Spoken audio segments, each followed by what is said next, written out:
হে ৰাম ৰাম ৰাম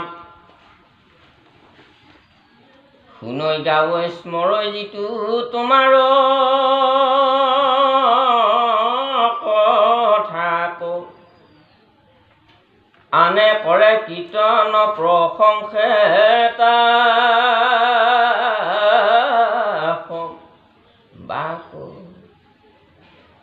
অচিৰকালতে পাওঁ হৈ তোমাৰ চৰণ আউৰ দুনাই নাহি তাৰো জনম মৰণ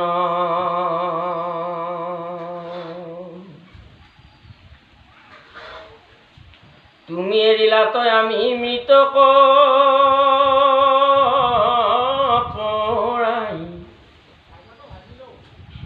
নগলে যাদৱ বংশ মৰৈ সমুদায় একো বুলিবা কমই নপাৰো সম্প্ৰতি যেন লাগে কৰা দেৱ অগতি ৰগতি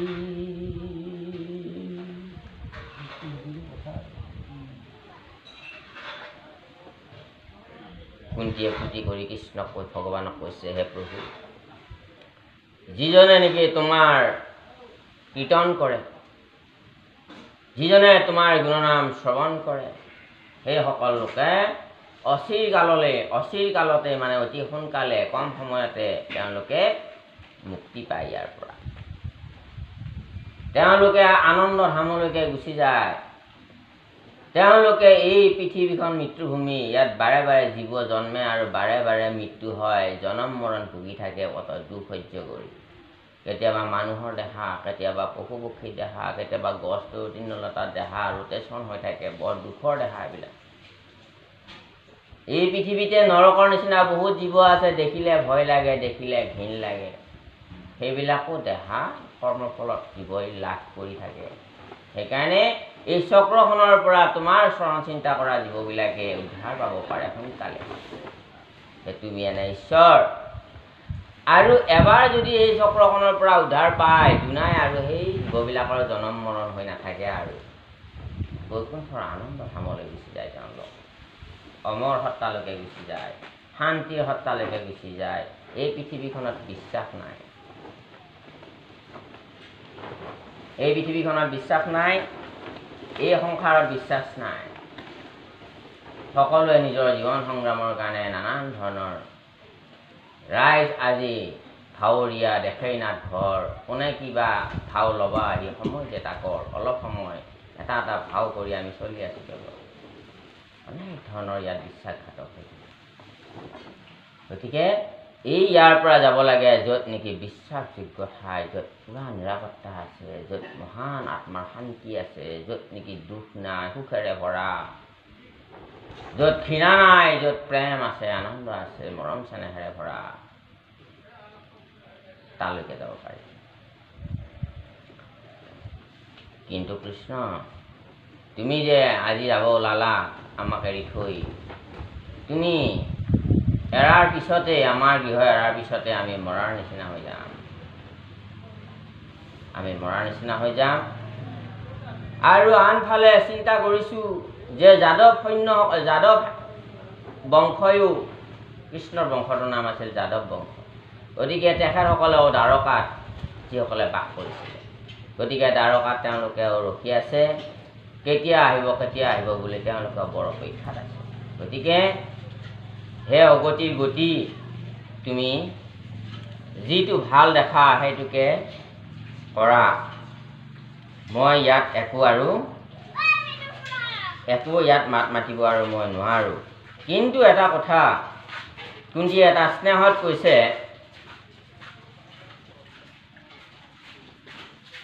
মই যে তোমাক সদায়, আমাৰ হস্তিনাপুৰ এৰি যোৱাৰ পিছতে যে আৰু তোমাক সদায় মই দেখা নাপাম, সেইটোহে মোৰ খেদ বুলি কৈছে। দেখা পাই আছিল, মহাসাহসেৰে ভৰি আছিল, আনন্দৰে ভৰি আছিল, সমস্ত দুখ পাহৰি থাকোঁ, কিন্তু তুমি যোৱাৰ পিছতে মই মৰাৰ নিচিনা হৈ যাব লাগিব। যিখন ঘৰত প্ৰভুৰ নাম কীৰ্তন চলি থাকিব, এখন ঘৰ দুখীয়াই হওক ধনীয়ে হওক, সেইখন ঘৰৰ আনন্দটো বেলেগ হৈ থাকিব। যাৰ ঘৰ ৰাতিপুৱা অকণমান প্ৰসংগ হৈ থাকিব, ভাগৱত পাঠ অকণমান হৈ থাকিব, যাৰ যিখন ঘৰৰ পৰিয়াল গুৰু সমাজ থাকিব ৰাতিপুৱা সন্ধিয়া, এখন ঘৰৰ আনন্দটো অলপ বেলেগ হৈ থাকিব। তেওঁ লাগিলে দিনটো দুসাঁজ খাব নোপোৱা মানুহক এসাঁজেই খাওক, লাগিলে সেই পেট ভৰাই খাব পোৱা মানুহেও সেই মহা আনন্দটো, সেই নিৰ্মল আনন্দটো কিন্তু লাভ কৰিব নোৱাৰে। কেৱল এই অনুভৱটো ভকতেহে বুজি পায়, অভকতে বুজি পায়। গতিকে তুমি এটা কাম কৰা, যাদৱ বংশ আৰু পাণ্ডৱ বংশ, এই বংশ দুটাৰ মাজত এটা ছেদ ভাৱ কৰি দিয়া আমাক। এইটো কিন্তু দুখত পোৱা কথাহে, আৱেগত পোৱা কথাহে। আন দেৱ ধৰ্মত নযাওঁ কমতি, তোমাতক ৰুহো মাত্ৰ নিৰন্তৰে ৰুতি।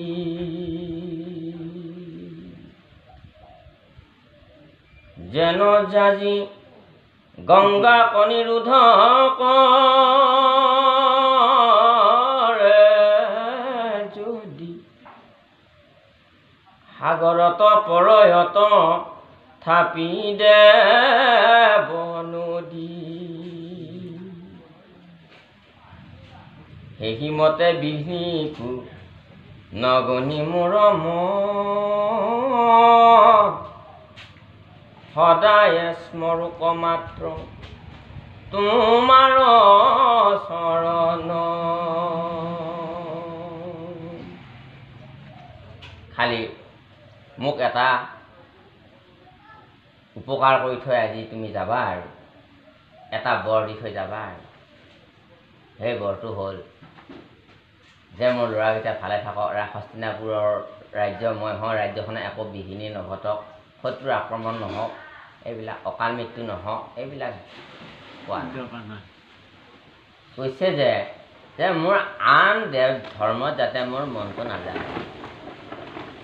কিমান এশৰণীয়া মনৰ মানুহ, তাক কয় এশৰণ। শৰণটো আমি মন্ত্ৰটোহে ল'লোঁ।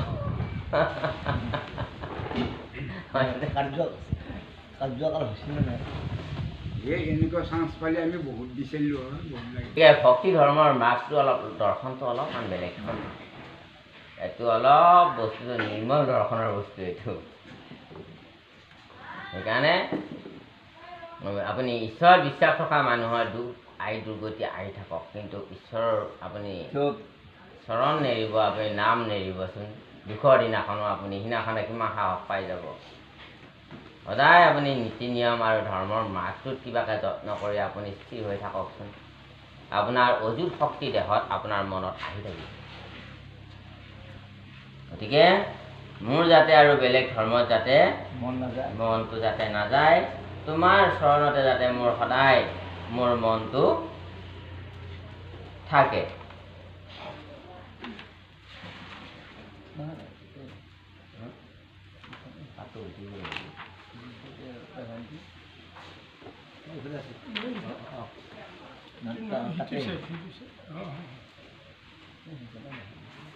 পাতটো দিয়ে নেকি?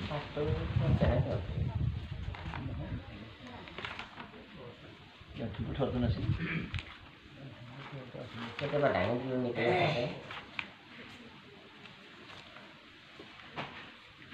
কৃষ্ণৰ কি আগতে কি কম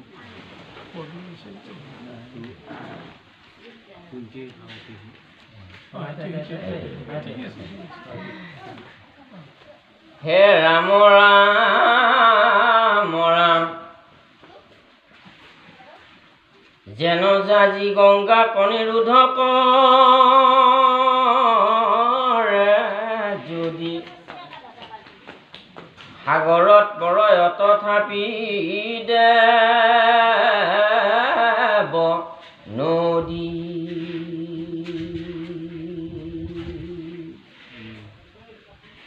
যদি গংগাক যদি কিছুমান বৈ আছে, ব্ৰহ্মপুত্ৰ বৈ আছে, কলৈ গৈ আছে লক্ষ্য সাগৰলৈকে।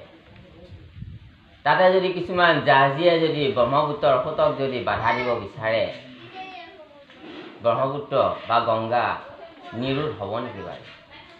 কেতিয়াও ৰোধ কৰিব নোৱাৰে।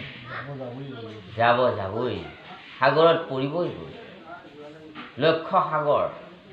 ঠিক তেনেকুৱাকৈ অনেক বিঘিনি মোৰ জীৱনত আহিব, মানুহৰ জীৱনত অনেক বিঘিনি আহিব। কুন্তীয়ে কৈছে মোৰ জীৱনত আৰু অনেক বিঘিনি আহিব পাৰে, কিন্তু যাতে এই বিঘিনিবিলাকে যাতে মোক তোমাৰ চৰণৰ পৰা বিশ্বাসখিনি যাতে মোৰ হেৰাই নাযায়, তাৰমানে যাতে মোৰ তোমাৰ চৰণ দুখানিত বিশ্বাসটো যাতে মোৰ দুখৰ দিনতো থাকে, বিপদৰ দিনতো থাকে, সুখৰ দিনতো থাকে, সেইটো কৈছে। তাৰমানে কৃষ্ণৰ চৰণ দুখানি সাগৰ বুজাইছে। সেইমতে বিঘ্নি কোন গণি মোৰ মন, সদায় স্মৰূপ মাত্ৰ তোমাৰ চৰণ।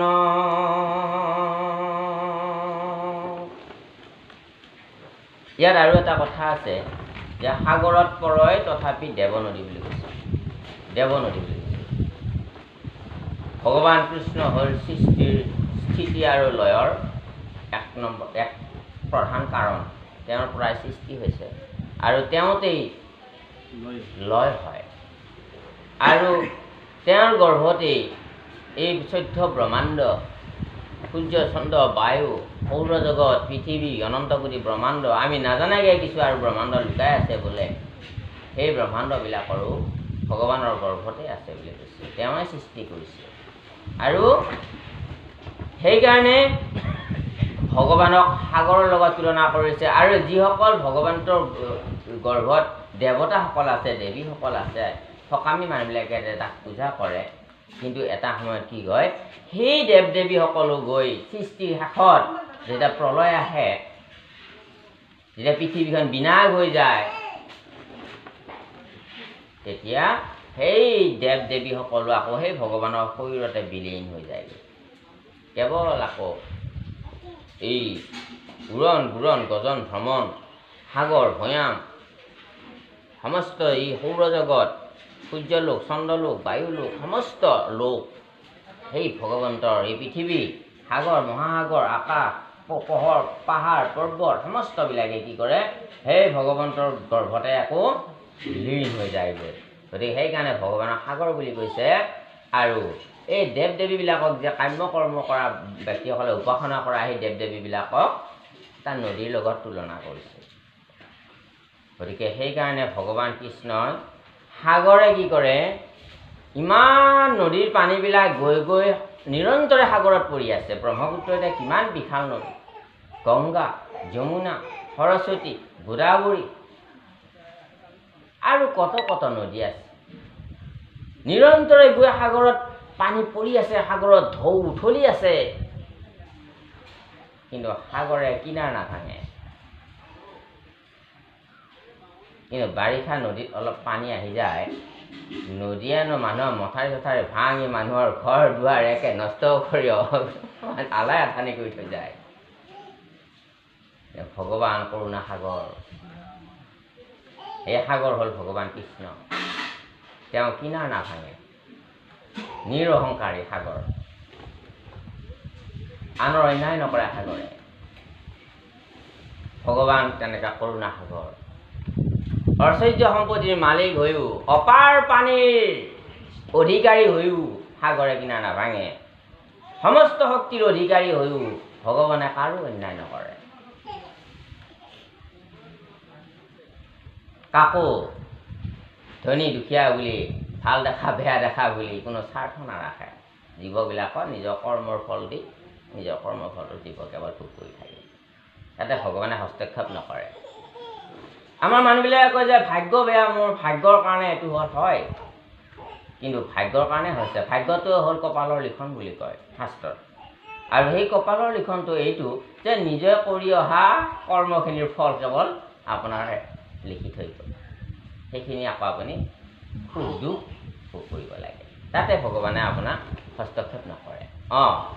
আপোনাৰ পক্ষপাত কৰে ভকতৰ, কিন্তু ভকতৰ পক্ষপাত কৰে। কেনেকৈ পক্ষপাত কৰে যে ভকতৰ পক্ষপাত এনেকৈ কৰে যে প্ৰহ্লাদৰ পক্ষপাত কৰিছে ভগৱানে তেওঁৰ যদি পক্ষ লয় ভকতৰ পক্ষ তেওঁ ল'ব ভকতৰ পক্ষ আমি যদি যাওঁ ভাবোঁ তেওঁ ভাবো আমাৰ কাৰণে নিশ্চয় নিশ্চয় সেইটোৱে কাৰণ ভকতজন সদায় লোকৰ হিতৰ কাৰণে তেওঁলোকে জগতত জীয়াই থাকে লোকৰ কল্যাণৰ কাৰণে জীয়াই থাকে আৰু যিসকল নেকি সাধাৰণ ভকত আছে সেই সাধাৰণ ভকতখিনিয়ে তেওঁলোকেও আনৰ কল্যাণ আৰু উপকাৰ কৰিব নোৱাৰিলেও আনক অপকাৰ নকৰাকৈ জীয়াই থাকে মই জীয়াই থাকিবৰ কাৰণে কাৰোবাৰ এজনক দুখ দি জীয়াই থকাৰ মানসিকতা ভকতৰ নাথাকে ফলত ভগৱানৰ প্ৰিয় হৈ যায় ভগৱানে সেইটোৱে বিচাৰে যে মই সৃষ্টিখন কৰিলোঁ লোকৰ জগত শান্তিয়ে থাকক মানুহক জ্ঞান দিব পাৰিলে জগতত শান্তি আহিব সেইকাৰণে তেখেতে জয় বিজয় বৈকুণ্ঠৰ পৰা নমাই আনিছে সেইটো তেওঁৰ চলনাহে আছিল চাৰি সিদ্ধৰ যোগেদি জয় বিজয় অভিশাপটো ভগৱানেহে দিয়াইছে কিয় দিয়াইছে ইয়াত প্ৰশ্ন আছে যে বৈকুণ্ঠত থকা মানুহৰ কেনেকৈ খং উঠিব পাৰে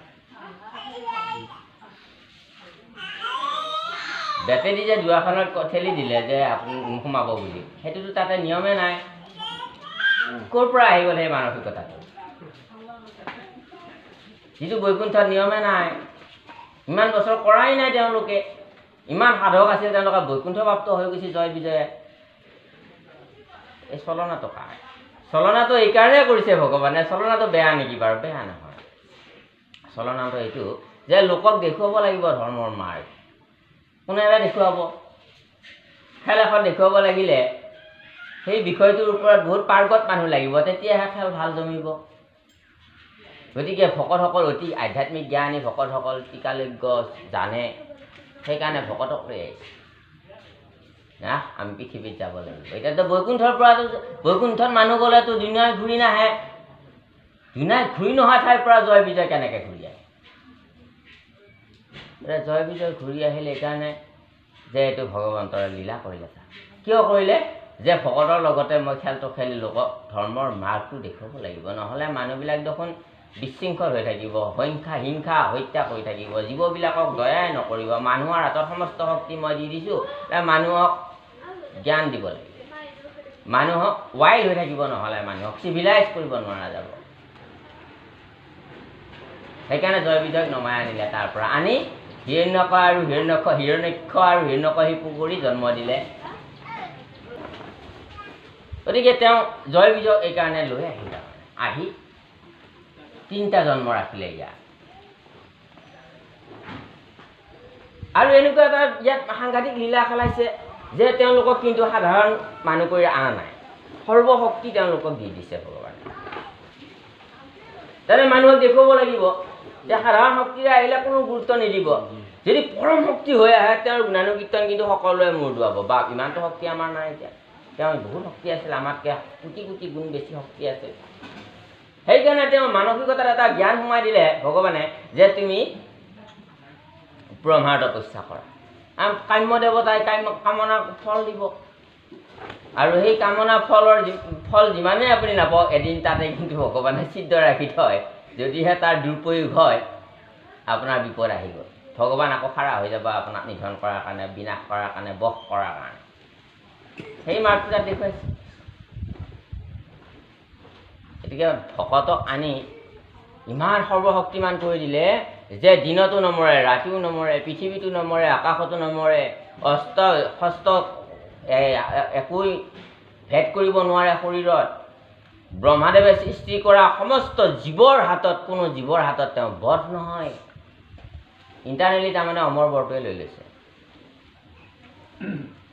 দিনতো নমৰে ৰাতিও নমৰে ঘৰৰ ভিতৰতো নমৰে বাহিৰতো নমৰে দিনতো নমৰে ৰাতিও নমৰে কেনেকুৱা বৰ এটা লৈ ল'লা ইমান বুদ্ধি কৰি লৈছে তাৰমানে ডাইৰেক্ট অমৰ বৰটো নিদিয়ে জানে ব্ৰহ্মাই অমৰ বৰটোকে খুজিছিল প্ৰথম সেইটো দিব নোৱাৰোঁ বুলি কোৱাত এইকেইটা বৰ খুজি ল'লে তাৰমানে ইনডাইৰেক্টলি সৰ্বশক্তিমান বৰটো লৈ ল'লে অমৰত্বৰ বৰ লৈ ল'লে ব্ৰহ্মাই কৈছে বোলে হ'ব বাৰু এইটো হ'লে পাবি বাৰু কিন্তু যদি সেই শক্তিটো যদি বিপথে পৰিচালনা কৰা লোকৰ অন্যায় কাৰণে শক্তিটো যদি প্ৰয়োগ কৰা তেতিয়াহ'লে প্ৰভু ভগৱন্ত অসন্তুষ্ট হ'লে সেইটো মোৰ গাত দায় নাই বোলে হ'ব। অজ্ঞানী লোকে যেতিয়া এনেকৈ শক্তি পাই যায়, ধন পায়, ঐশ্বৰ্য পায়, বিভূতি পায়, চাকৰি বাকৰি হ'ল, গাড়ী ঘোঁৰা হ'ল, এতিয়া আমাৰ বহুত কিবা কিবি শক্তি পাই গ'ল, এতিয়া আৰু টকা ইনকাম কৰিব লাগিল, এতিয়া মই স্বৰ্গৰ ৰজা হ'ব লাগিল, এতিয়া দুখনহে গাড়ী ল'লোঁ আৰু 10খন ল'ব লাগিব, এতিয়া এটাহে ঘৰ বান্ধিলে এইবাৰ বিল্ডিং বনাব লাগিব, এতিয়া কূটনৈতিক কৰি নানান অন্যায় অত্যাচাৰ যেতিয়া বঢ়াই দিবগৈ, সাধুসকলৰ অত্যাচাৰ হ'ব, মনত দুখ কষ্ট হ'ব, তেতিয়া ভগৱান ৰুষ্ট হ'ল আৰু ৰুষ্ট হৈ লাহেকৈ অতিবাদ যেতিয়া হৈ যাব, তেতিয়া ভগৱান ৰুষ্ট হৈ ইজনেও ক'ব নহয় প্ৰভু মোক এইটো বিপদৰ পৰা বাচাই দি ইয়াৰ কাৰণে প্ৰভু সুখ শান্তি নাপোৱা হৈছোঁ, সিজনে কয় প্ৰভু মোক এইটো বিপদত পেলাব খুজিছে আপুনি ৰক্ষা কৰক। এই প্ৰাৰ্থনাবিলাক এতিয়া ভগৱানৰ ওচৰলৈ যাই থাকিব আবেদনবিলাক। ভগৱানেতো ভকতৰ আবেদনটো নাকচ কৰিব নোৱাৰে। প্ৰথম লিষ্টতে ভকতৰ আবেদন ল'ব লাগে, তেওঁৰ নিয়ম আছে। গতিকে বিনাশ কৰিবৰ কাৰণে আহি সেইখন ঘৰৰ আলাই আথানি বাকী নহয়, বস কৰিব লাগিব নানান চিন্তাই ভাৱনাই, একদম থাকিল সম্পত্তি থাকিল কি কিন্তু ক'তো সুখ নাই মনত, এনেকুৱা চিন্তাত পেলাই দিব। এতিয়া মূৰটোলৈকে কৰি থাক, মূৰটো দাঙুৱাই নোৱাৰে এতিয়া চিন্তা, একে পাহাৰ হৈ গ'ল মূৰটোত চিন্তা। বস কৰিব লাগিব অনেক বস্তু, বেমাৰ ব্যাধিকে আদি কৰি, অশান্তিকে আদি কৰি, পৰিয়ালৰ বিশৃংখলকে আনি কৰি চাৰিওফালৰ পৰা তাৰমানে দমন কৰি দিব ভগৱানে দি। গতিকে সেইকাৰণে শক্তি পোৱাটো ভাল, সেইটো শক্তিটো ভাল জেগাত প্ৰয়োগ কৰিব লাগে, লোকৰ উপকাৰৰ কাৰণে, জীৱৰ কল্যাণৰ কাৰণে প্ৰয়োগ কৰিব লাগে।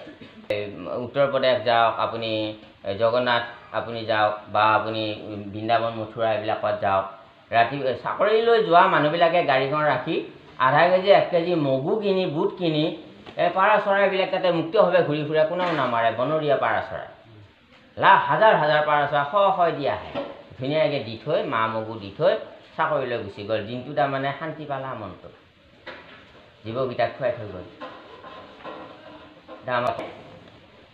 ভগৱানে আহি এই ভকত দুজনক লৈ আহি 3 জন্ম লীলা কৰি মানুহক এই ধৰ্মৰ মাৰ্গটোত দেখুৱাইছে যে আপুনি ইমান শক্তিমান হোৱাৰ পিছতো, ইমান সা সম্পত্তিৰ অধিকাৰী হোৱাৰ পিছতো পৃথিৱীৰ ৰজা আছিল হিৰণ্যকশিপু, অকল এখন ৰাজ্যৰ নহয়, পৃথিৱীখনৰ তেওঁ ৰজা আছিল। পৃথিৱীৰ যিমান ৰজা মহাৰজা আছিল সকলোৱে কৰ আৰু খাজনা দিব লগা আছিল।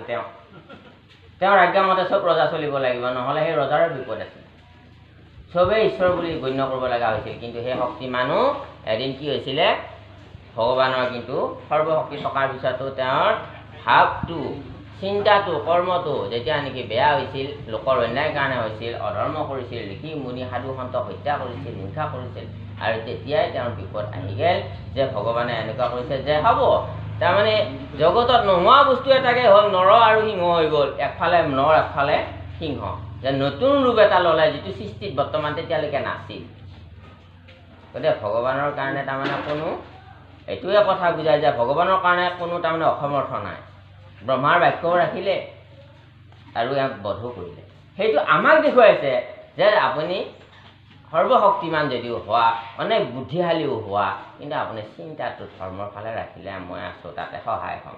সি দুৰ্বল কৌৰৱে লৈ ল'লে যুদ্ধত, ভগৱান কৃষ্ণক মাত্ৰ পাণ্ডৱে ল'লে যায়।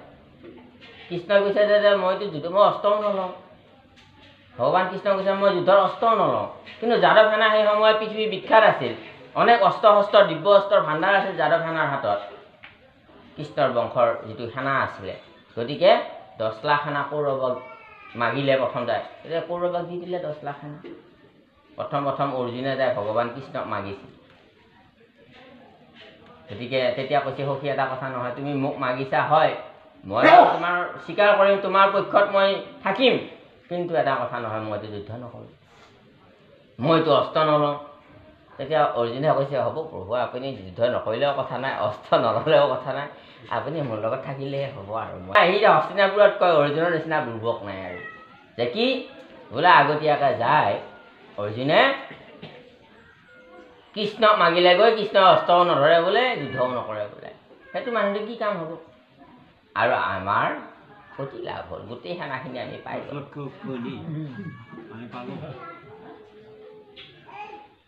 সেটা গান্ধাৰীয়ে কৈছিল অৰ্জুন বুৰ্বক নহয়, অৰ্জুন বুৰ্বক বুলি নাভাবিবা। এতিয়া ভক্তি মাৰ্গটো হ'ল ভকতৰ লক্ষ্য দৰ্শনটো হ'ল এইটো, তাৰমানে জগতত যিয়েই নহওক, তেওঁৰ জীৱনত যিয়েই নহওক, বংশ পৰিয়ালে এৰিলে তেওঁ ভগৱানৰ পৰা নেৰে মুঠে। পৃথিৱী অনেকে হৈ যাব পাৰে, কিন্তু ঈশ্বৰৰ চৰণৰ পৰা, ঈশ্বৰ ভক্তি মাৰ্গৰ পৰা, সাধু সংঘৰ পৰা তেওঁ কেতিয়াও নেৰে। এ ৰাম ৰাম ৰাম এহি মতে কৰন্তে অনেক স্তুতি নতি,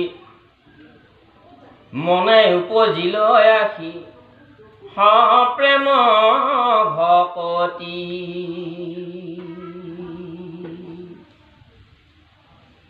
শিহৰি শৰীৰ নিৰ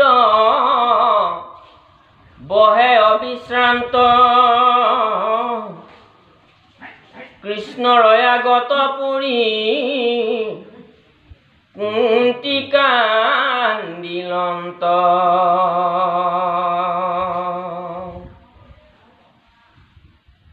পৰম ভকতি দেখি জগত নিবাস, এহি হৌক বুলি হাসি কৰিলা ৱাচাস।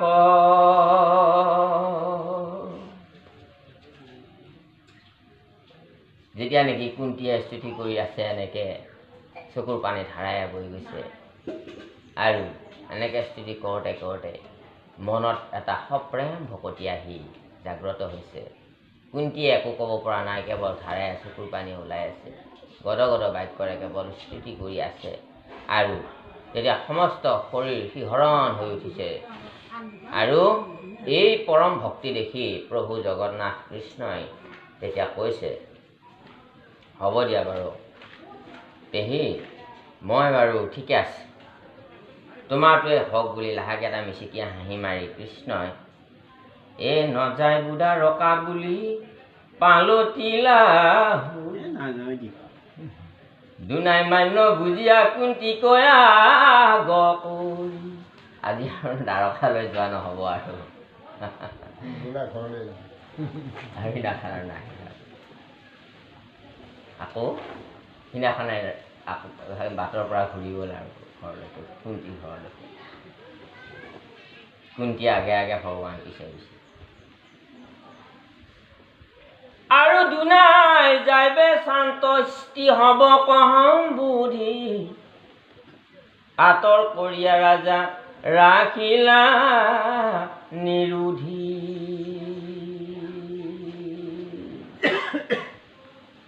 যাই তাতে কৈ আকৌ ভিতৰত যাই ক'লে বোলে মই যাবই লাগিছিল, দ্বাৰকাবাসী খুব অপেক্ষাত আছে। তেতিয়া যুধিষ্ঠিৰে দেখা পাই আকৌ বাধা দিলে, 8 অধ্যায়ৰ কথা গৰিলা, ভীষ্ম মুখ্য উৎসৱ কহিবে হুতে লৈলা। এতিয়া ভীষ্ম মুখ্য উৎসৱ আহি গ'ল আৰু এতিয়াতো পিতামহ ভীষ্ম হৰসজ্জাত পৰি আছে। এতিয়া সেই হৰসজ্জাৰ হৰৰ ঘাৱত চাৰিওফালে ফাটি ফুটি যোৱা অসংখ্য হৰৰে এতিয়া চালনীখনহে দেহটো এনেকুৱা পৰি আছে। যেন আকাশৰ পৰা নক্ষত্ৰ এটাহে পৃথিৱীত সৰি পৰিছে।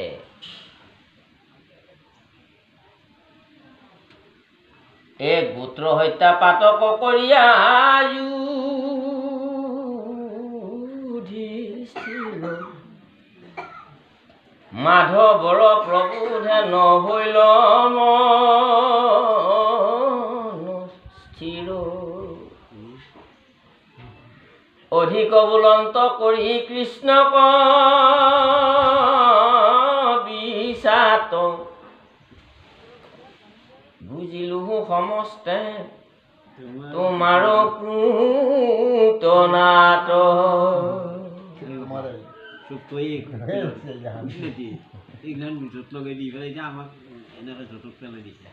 এতিয়াও কিছুমান মানুহ আছে নহয়, ভগৱান কৃষ্ণক তেনেকে অনেক ধৰণৰ কটাক্ষ কৰি কথা কয় নুবুজি, যুধিষ্ঠিৰ আছিল পৰম ধাৰ্মিক আৰু সহজ সৰল হৃদয়ৰ ব্যক্তি। তেওঁ নিজৰ কষ্ট যিমান হৈছে তাত দুখ নাই, কিন্তু যদি কোনোবাই কষ্ট পায় তাত বিৰাট দুখ পায় সাধুজনে। এইটো সাধুৰ লক্ষণ। মই খাব নাপালোঁ অনুষ্ঠানখনত কিবা কাৰণত ভুলক্ৰমে, তেওঁ সাধুজনে দুখ নাপায়। আজি মোৰ ভাগ্যত নাছিল আৰু তেওঁ অভিশাপ কৰি থৈ নাযায় গৃহস্থ। কিন্তু যদি তেওঁৰ ঘৰত কোনোবা এজন ভকতে যদি একাপ চাহ খাই নাহাকে আহিল, এসাঁজ অন্ন নোখোৱাকৈ যদি কোনোবা এজন ভকত যদি দুপৰীয়া সময়ত যাব লগা হ'ল ঘূৰি, তেতিয়া কিন্তু তেওঁ হয়তো ঘৰত নাছিল, তেওঁ কিন্তু শুনিলে খুব দুখ পাব। ভকতজন আহিল, চাহ খাব নাপালে বোলে আমাৰ গৃহত আজি। বা তেওঁৰ যিয়ে দুখ কষ্ট নহওক, ভকতে এইখিনি নিজৰ কৰ্মফল বুলি মানি লয়। আনৰ দুখত দুখী ভকত, লোকৰ দুখত দুখী হ'বলৈ পমুৱা কোমল হিয়া, অন্তৰৰ পৰা কুচুৰ কপট সকলো আঁতৰাই নিয়া প্ৰভু, সকলো আঁতৰাই নিয়া। মনৰ মাজৰ অজ্ঞান আন্ধাৰ তেনেই গুচাই নিয়া, তোমাৰ জেউতি জলক হিয়াত পোহৰ হ'বলৈ দিয়া প্ৰভু, পোহৰ হ'বলৈ দিয়া। গতিকে আমাৰ অন্তৰৰ পৰা ভকতে এইটোৱে বিচাৰে যে প্ৰভু, অন্তৰৰ যাতে মোৰ কুচুৰ কপটবিলাক আপুনি মোৰ পৰা লৈ যায়, কাঢ়ি লৈ যায়, বেয়া বস্তুবিলাক আপুনি লৈ যায়, আৰু মোক ভাল বস্তু কিছুমান আপুনি মোৰ হৃদয়খনত দিয়ক প্ৰভু। ইয়াতে অলপ হীৰা মুকুতা অলপমান দিয়ক। সেই হীৰা মুকুতাটো হৈছে কি?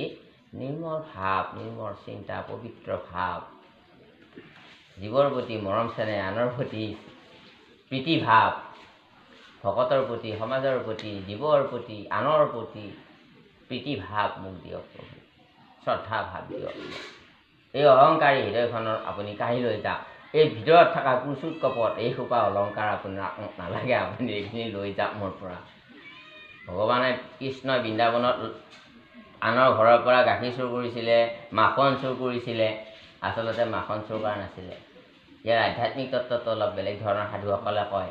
তেওঁলোকৰ ঘৰৰ যিবিলাক দেখি কুচুট কপট আছিল, অহংকাৰ আছিল, অন্যায় এইবিলাক বেয়া ভাৱ আছিল, সেইবিলাক ভাৱ এই গাখীৰ চোৰৰ জৰিয়তে তেখেতে লৈ গৈছে সেই গৃহবিলাক পৰিষ্কাৰ কৰি, পবিত্ৰ কৰি। সেইকাৰণে কৃষ্ণ প্ৰেমত বলিয়া হৈ গৈছিলে। তাৰমানে কৃষ্ণ য'তে হ'লেও কৃষ্ণ কৃষ্ণ দেখা পোৱা হৈ গৈছিল, কাৰণ তেওঁলোক আগৰ পৰাই ভক্তিমান, ভক্তিত গদগদ হৈ থকা জীৱ। সেইবিলাক দেৱলোকৰ পৰা অহা ঋষিহে আছিলে। ঋষি, দেৱলোকৰ পৰা অহা দেৱতা, ঋষি পত্নী ঋষি, তেওঁলোকহে আছিলে যে গকুল মথুৰাত। তেওঁলোক আগৰ পৰাই ভক্তিপ্ৰাপ্ত জীৱ, প্ৰভুৰ চৰণ কৃপা প্ৰাপ্ত। সেইকাৰণে কেৱল কৃষ্ণ কৃষ্ণ মই দেখিছিলে। এতিয়া কথা হ'ল, গোত্ৰ হত্যা পাপ এটা লাগিল নেকি মোৰ গাত, এই বুলি যুধিষ্ঠিৰে সদায় ভাবি থাকে। গোত্ৰ মানে বংশ, কাৰণ তেওঁলোকৰ কৌৰৱৰ নিজৰ পৰিয়াল নহয় জানো, বংশৰ নহয় জানো। গতিকে গোত্ৰ হত্যা পাপ এটা মোৰ গাত লাগিল নেকি, ভুল কৰিলোঁ নেকি সিহঁতক বধ কৰি, সিহঁতক গোটেই সোপা মৰিলে, এতিয়া আমিনো কি শান্তিৰে থাকিম। চিন্তা কৰক সাধুসকলৰ চিন্তা। ইমান কষ্ট দিলে, এটা দিন এটা ৰাতি এসাঁজ ভাত সুখে খাব নিদিলে, এতিয়া আকৌ তেওঁলোকৰ প্ৰতিয়ে দয়া আহিছে। সাধুৰ হৃদয় যে। কিন্তু ভগৱানে কৈছে নহয়, কৃষ্ণ ভগৱন্তই বাৰে বাৰে প্ৰবোধ দি আছে বোলে, দাদা এইটো নহয়, তেওঁলোক অন্যায়কাৰী, অধৰ্মী, সেইকাৰণে তেওঁলোকৰ এই কৰ্মৰ ফলটো পাইছে তেওঁলোকে। আপোনাৰ কোনো দুখ নাই, আপোনাৰ গোত্ৰ হত্যা পাপে আপোনাক নচুৱে। তেতিয়া কৈছে, অধিক কথা ক'লে কৃষ্ণ, অধিক বুজালে, কিন্তু যুধিষ্ঠিৰে বিষাদ খাই উঠে। নাই নাই নাই নাই নাই মানি নলওঁ। তেতিয়া ভগৱান কৃষ্ণই যুধিষ্ঠিৰে ক'লে যে বুজি পাইছোঁ, কৃষ্ণকহে দায়বদ্ধ কৰিলে যে এইবিলাক আচলতে তোমাৰহে কুটনাট আছিল। কৃষ্ণটো বৰ দুখ লাগিল। ভগৱান কৃষ্ণ অধৰ্মীসকলক বিনাশ কৰাৰ কাৰণে, ধৰ্ম স্থাপনাৰ কাৰণে অৱতাৰ লৈছে। যুধিষ্ঠিৰে ভুল বুজিলে। এতিয়া নাই, মই ক'লে এতিয়া নামানে। এতিয়া ভগৱানে ক'লেও কেতিয়াবা মানুহে নামানা হৈ যায়, মানে এনেকুৱা চিটুৱেশ্যন হৈ যায় কিছুমান। স্বয়ং ভগৱানে কওঁতেও এতিয়া মানা নাই। তাৰমানে এয়া হ'ল মায়া। এতিয়া সেইকাৰণে তেওঁক লৈ যাব কৃষ্ণৰ কাষ হ'ব। এতিয়া বুজি পাইছে যে ভগৱান চিন্তা কৃষ্ণই উপায় বিচাৰিছে। এই কান্দন্ত কৰিলোঁ বুলি সুহৃদ বিঘাত, ব্যাসৰ বাক্যত নাহি ৰাজাৰ সঞ্জাত।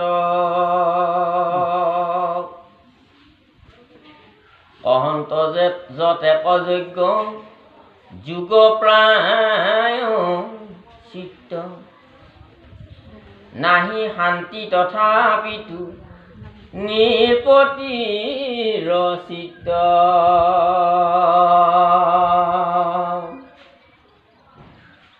ঈশ্বৰ ইচ্ছাক কোনে কৰিবে নিৰোধ ভীষ্মৰ মুখে আংক কৰাইবো প্ৰবোধ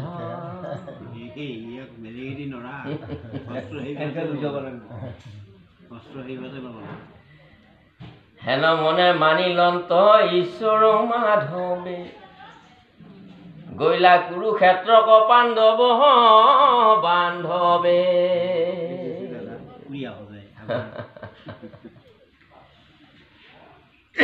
ব্যাস মহামুনি আকৌ হেৰি যুধিষ্ঠিৰৰে কি হয় ককাক নহয় জানো হয়নে ককাকৰ ককাক হয় আজু ককাক হয় ভীষ্ম পিতামহৰ দেউতাক হ'ল ইফালে শান্তনু ৰজা গংগা আকৌ ইফালে বিচিত্ৰ বিজয় পুত্ৰ দেউতাক হ'ল ব্যাসমুনি গতিকে এওঁলোকৰ আজু ককাক হয় এতিয়া ব্যাস মহামুনি সৰ্বশাস্ত্ৰজ্ঞ যি নেকি লিখিছে বেদৰ শাখা কৰিছে এই ভাগৱত পুৰাণ ব্যাস মহামুনিয়ে লিখিছে এনেহান পণ্ডিত আৰু ইমান জ্ঞানী আৰু কৃষ্ণক সাক্ষাৎ কৰিব পৰা এজন মহাভকত ইমান পণ্ডিতজনেও কৈছে যে যুধিষ্ঠিৰক এইটো তুমি কৃষ্ণক ভুল নুবুজিবা তুমি এইটো ভুল বুজিছা সিহঁতৰ কোনোদিনে ভাল চিন্তাই নাছিল কোনোদিনে ভাল কথা মনত ভবাই নাছিল কোনোদিনে আনক সুখ লগা এটা কথাকেই কোৱা নাছিল কোনোদিনে আনক সুখ দিয়া এটা কৰ্ম তেওঁলোকে কৰা নাছিল কেৱল হিংসা অন্যায় অত্যাচাৰ বেবিচাৰ অন্যায় মিছা এইবিলাকেই আছিল তেওঁলোকৰ ধৰ্ম সেইকাৰণে তেওঁলোকে নিজৰ কৰ্মৰ ফল ভোগ কৰিছিল তেওঁলোকৰ গাত আততাই দোষ আছে 6টা তাত তেওঁলোকৰ মৃত্যুৱে শ্ৰেষ্ঠ বিধান আছে ব্যাস মহামুনিয়ে বুজালে যুধিষ্ঠিৰক এতিয়া পতিয়ান নহয় সাধুসকলৰ হৃদয় তাৰমানে ইমান কোমল তাৰমানে এতিয়া ভগৱন্তই ভাবিলে কাৰ ওচৰত নিলে বাৰু মই কাৰ মুখেদি ক'লে বিশ্বাস কৰিব পাৰিম ব্যাসে যেতিয়া হাৰ মানিলে এতিয়া প্ৰভুৰ মনত আহিল পিতামহ ভীষ্মৰ কথা যুধিষ্ঠিৰে প্ৰতিটো কথা কিন্তু বিশ্বাস হ'ল গতিকে তেওঁক আৰু বিশ্বাস কৰে আৰু দৃঢ়ভাৱে তেওঁৰ ওচৰতে লৈ যোৱা ভাল হ'ব এই বুলি কুৰুক্ষেত্ৰত য'ত নেকি হস্তিনাপুৰৰ পৰা কুৰুক্ষেত্ৰলৈকে পাণ্ডৱ সবান্ধৱে দ্ৰৌপদী আদিকে কুন্তি আদিকে পাণ্ডৱ আৰু কৃষ্ণ গোটেইকেইজনে তালৈকে যাবলৈ ওলাল কৃষ্ণই তাৰমানে লৈ গ'ল আৰু কুন্তি আদি কৰি নাৰী হব গৈলা লৰি মহাভাগৱত ভীষ্ম জয়তে আছে পৰি দেখিলা ভীষ্মক হৰ শয্যাতয়া চন্তে যেন পুৰন্দৰ পাত ভৈলা স্বৰ্গহান্তে যেতিয়া সকলোৱে যায় পিতামহ ভীষ্মৰ ওচৰত যেতিয়া পাইছে দূৰৰ পৰাই দেখিছে যেন স্বৰ্গৰ পৰা যেন ৰজা ইন্দ্ৰহে আহি এটা যেন মাটিত পৰি আছে এনেকুৱাকৈ অচল হৈ এনেকুৱাকৈ পিতামহ ভীষ্ম তাত সৰসজ্যাত নিহা হৈ পৰি আছে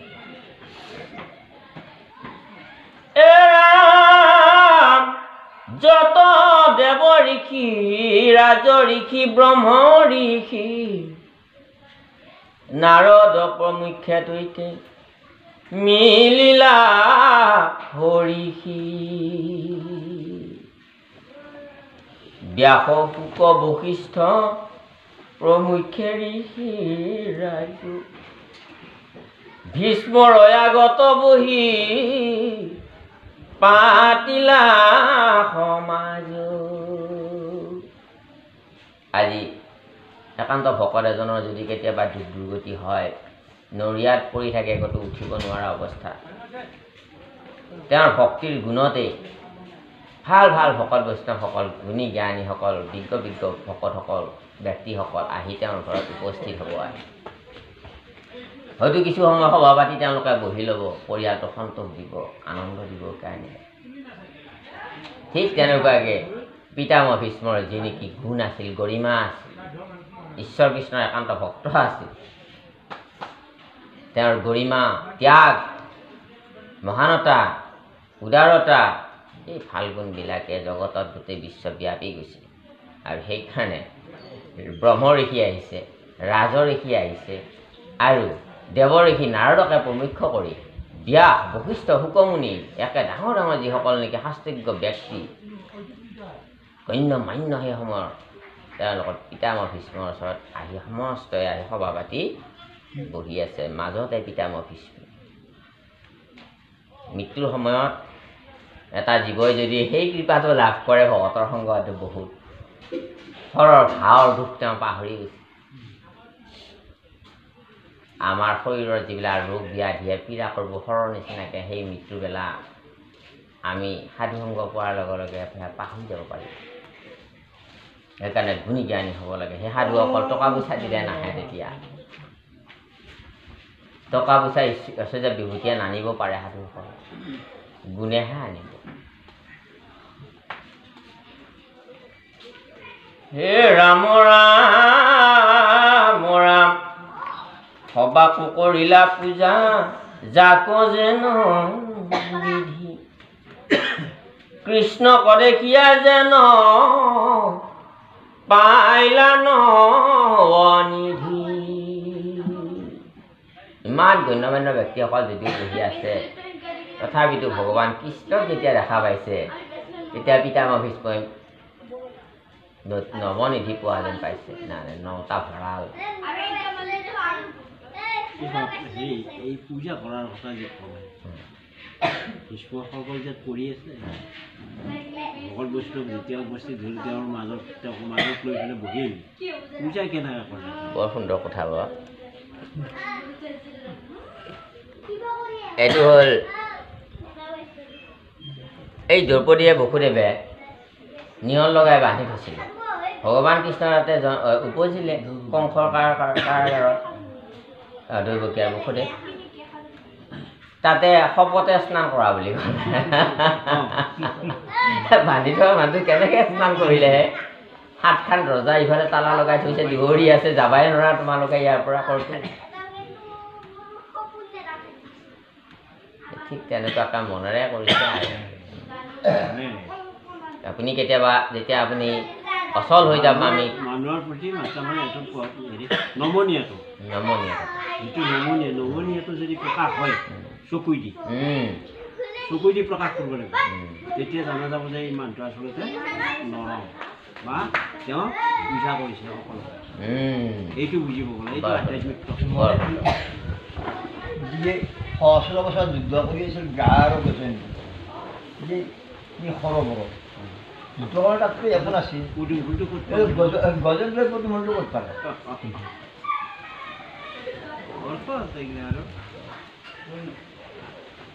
তাৰমানে এই পদুম ফুলটোৰ অৰ্থ হৈছে নাম, প্ৰভুৰ নাম।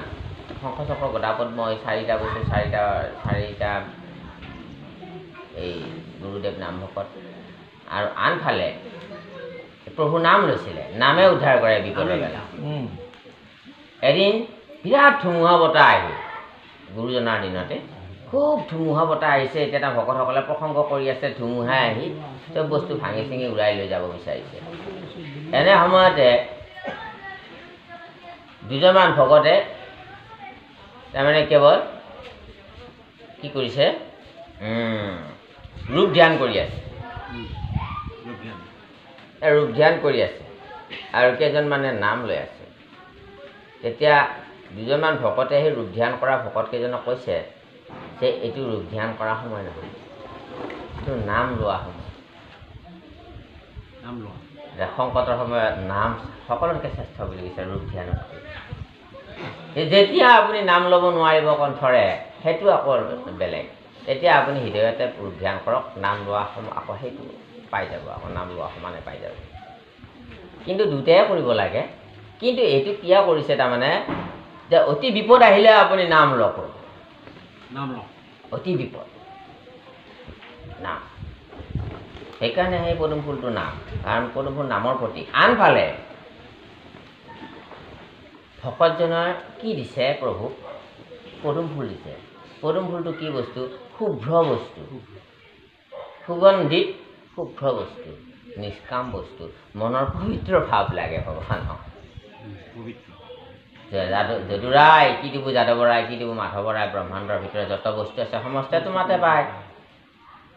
কি দিব আসন বসন যাৰ গুৰুৰ বাহন। গতিকে ভগৱান আমি কি দিব পাৰোঁ? ঈশ্বৰৰ চব। আমি ইয়াতে জন্ম হোৱাৰ পিছত ইয়াৰ পৰাহে আমি আহৰণ কৰিছোঁ বস্তুবিলাক, আকৌ ইয়াতে থৈ যাব লাগিব আমি।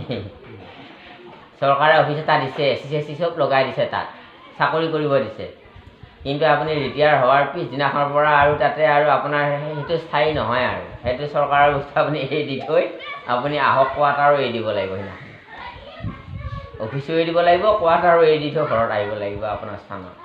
আমিও ঠিক তেনেকুৱাকৈ ইয়াতে আছোঁ, ইয়াতে আহৰণ কৰিছোঁ, আৰু ইয়াৰ পৰা আমি গুচি যাবৰ দিনাখন ইয়াতে থৈ যাব লাগিব, কাৰণ আহৰণটো ইয়াৰে আছিলে। মোৰ বুলি ভবাতে ভ্ৰম। সেইকাৰণে ভকতৰ কাৰণে মোৰ বুলি বস্তু একো নাথাকে। ৰাম ৰাম ৰাম। এই ভীষ্মৰয় অৱস্থা দেখি হলুতক মুখে, কাষতে আচন্ত পাঞ্চু ভাই